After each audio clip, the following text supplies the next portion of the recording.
Bonsoir à tous dans votre émission Le pouvoir de l'espérance. Soyez les bienvenus, nous sommes à notre 7e épisode de ce magnifique voyage à travers l'étude de la foi et de l'espérance. Sans plus attendre, je vous propose de découvrir le titre musical de ce soir qui s'intitule « Le Dieu que je sers », écrit et interprété par Noranen.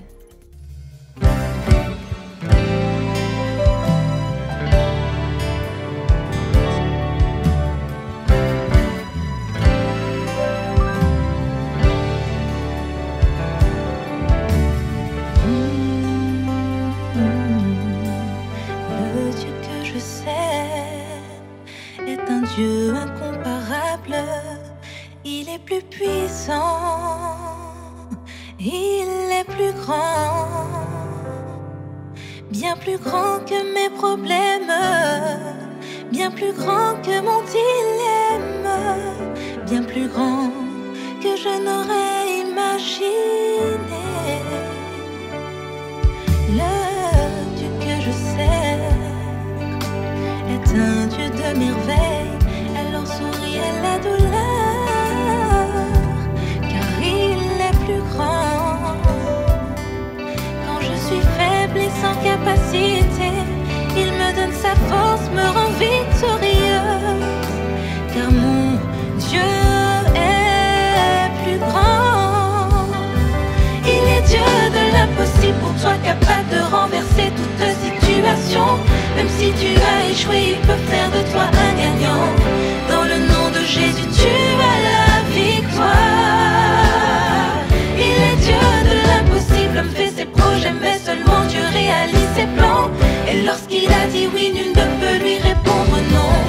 Oh oui, mon Dieu a tout pouvoir. Tout pouvoir. Tout pouvoir.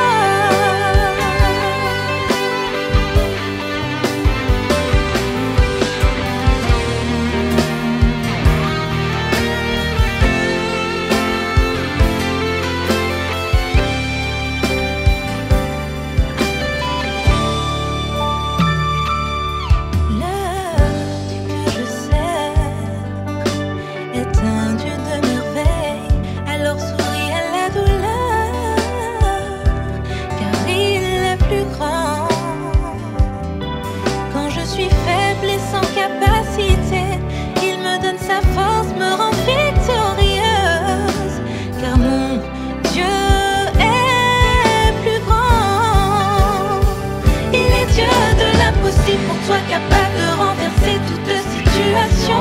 Même si tu as échoué, il peut faire de toi un gagnant. Dans le nom de Jésus, tu as la victoire. Il est Dieu de l'impossible, l'homme fait ses projets, mais seulement Dieu réalise ses plans. Et lorsqu'il a dit oui, nul ne peut lui répondre non. Oh oui, mon Dieu a tout pouvoir. Il est Dieu de l'impossible pour toi, capable de renverser toute situation. Même si tu as échoué, il peut faire de toi un gagnant. Dans le nom de Jésus, tu as la victoire. Il est Dieu de l'impossible, l'homme fait ses projets, mais seulement Dieu réalise ses plans. Et lorsqu'il a dit oui, nul ne peut lui répondre non. Oh oui, mon Dieu a tout pouvoir.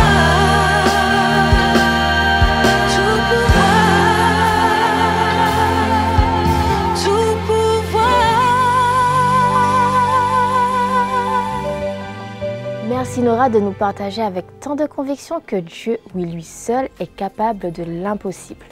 À notre tour de le partager autour de nous. C'est le moment de passer à notre étude avec Pasteur Alfonso. Je vous laisse donc en sa compagnie.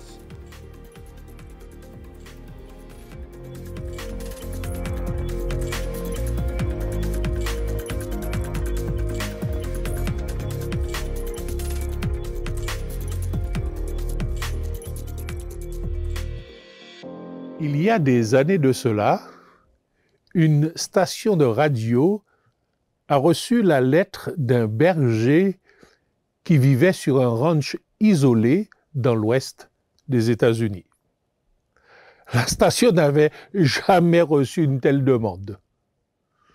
Pourriez-vous me donner un « la » sur le piano de votre studio? il n'y a pas de piano près de chez moi et mon seul réconfort, c'est mon violon. Et en ce moment, il est désaccordé. Vous comprenez la stupéfaction de celui ou de celle qui a reçu cette lettre. Pourriez-vous me donner un La, donc la note La, pour que je puisse accorder mon violon à nouveau? C'est à cela que nous ressemblons quand nos vies ne sont pas accordées avec Jésus et accordées avec nos semblables. Quand nos vies ne sont pas accordées en particulier avec d'autres croyants. Qu'est-ce que Jésus a prévu pour que nous soyons des croyants solidaires et non solitaires? Consultons le livre des Actes des Apôtres au chapitre 2. À partir du verset 37, nous lisons Acte 2, 37. Après avoir entendu ce discours, ici il s'agit du discours de Pierre lors de la Pentecôte, ils eurent le cœur vivement touché et ils dirent à Pierre et aux autres apôtres, « Hommes frères, que ferons-nous » Pierre leur dit, « Repentez-vous et que chacun de vous soit baptisé au nom de Jésus-Christ pour le pardon de vos péchés et vous recevrez le don du Saint-Esprit. » Verset 39, toujours d'Acte 2. « Car la promesse est pour vous, pour vos enfants et pour tous ceux qui sont au loin, en aussi grand nombre que le Seigneur notre Dieu les appellera. » Ah, quelle ouverture extraordinaire! Des hommes et des femmes qui entendent la prédication de Pierre et qui veulent se positionner, puisqu'on ne peut pas rester insensible à la parole de Dieu. Le verset 40, « Et par plusieurs autres paroles, Pierre les conjurait et les exhortait, disant, « Sauvez-vous de cette génération perverse. » Ceux qui acceptèrent sa parole furent baptisés. Et en ce jour-là, le nombre des disciples s'augmenta d'environ 3000 âmes. Ces disciples, ils persévéraient dans l'enseignement des apôtres, dans la communion fraternelle, dans la fraction du pain et dans les prières. Ils n'étaient plus solitaires, mais solidaires, puisque le verset 46 nous dit « Ils étaient chaque jour, tous ensemble, assidus au temple. Ils rompaient le pain dans les maisons et prenaient leur nourriture avec joie et simplicité de cœur, louant Dieu et trouvant grâce auprès de tout le peuple. Et le Seigneur, Jésus, l'agneau crucifié, ressuscité, et le Seigneur ajoutait chaque jour à l'Église ceux qui étaient sauvés. » Donc comment sortir de la solitude et entrer dans une famille de foi?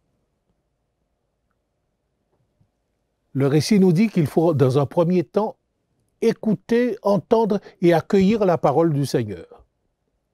Ensuite, on va entrer par le baptême dans l'équipe des disciples de Jésus.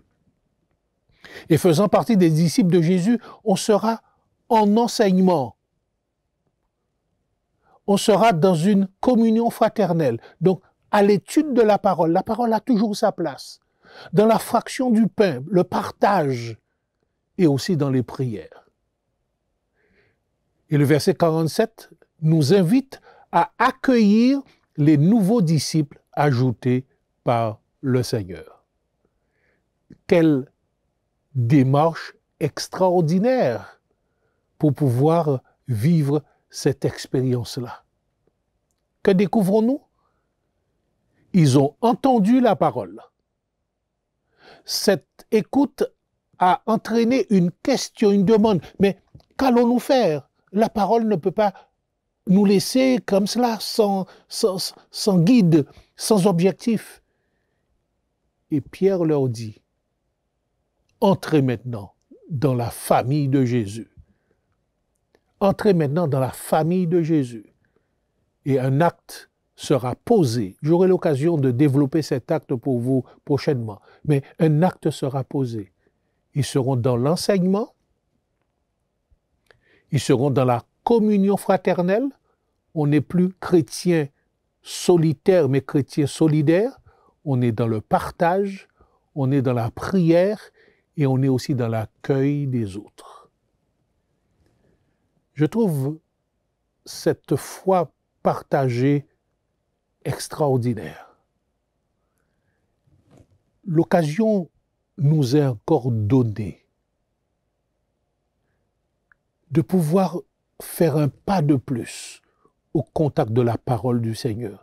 Et je ne cesserai de vous le répéter, tout part de notre confiance dans la parole du Seigneur.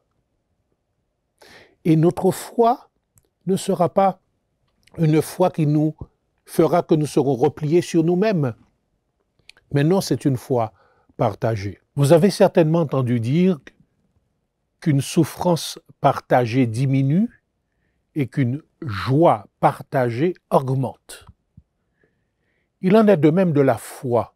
La foi partagée augmente, fait du bien à tous ceux qui sont ensemble, autour de la parole de Dieu, dans une communion fraternelle, dans un partage mutuel et dans la prière pour pouvoir renforcer les liens spirituels. Voilà ce que les disciples ont vécu ce jour particulier et qu'ils ont expérimenté au fur et à mesure. Ne restez pas seuls. Vous vous souvenez de l'histoire de cet homme qui était seul et qui ne pouvait accorder son violon. Il a fait appel, il a demandé de l'aide. Eh bien, ne restez pas seuls. Demandez de l'aide. Et vous serez accompagnés dans le développement de votre foi. Et puisque la prière fait partie de cette expérience, laissez-moi prier pour vous, afin que votre foi entre aussi dans cette dimension, la dimension du partage. Éternel, notre Dieu, c'est à toi que nous nous adressons. Voyant la situation des hommes et des femmes que nous sommes, tu as quitté le ciel par le biais de ton Fils Jésus et tu es venu à notre rencontre afin que nous soyons réconciliés avec toi.